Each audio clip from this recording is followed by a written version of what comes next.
In today's Gospel, we have the story from Luke chapter 24 of how Jesus met two of his disciples on the road to Emmaus.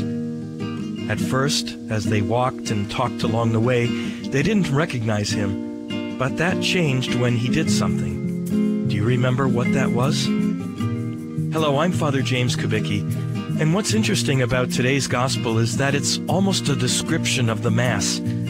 The story begins with the two disciples walking and listening to Jesus explain the Scriptures to them. That's the first part of the Mass, the liturgy of the Word. And we should always prepare for it in such a way and listen so attentively that our hearts will burn with devotion, just the way Luke said the disciples' hearts burned. But that isn't enough for them to recognize Jesus.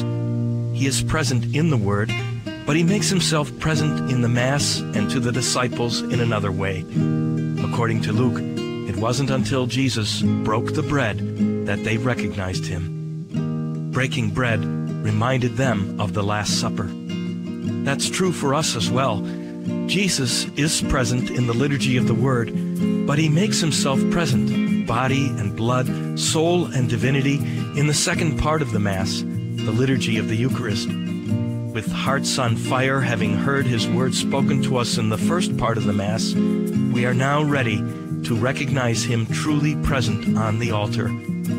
But he doesn't disappear as he did at Emmaus.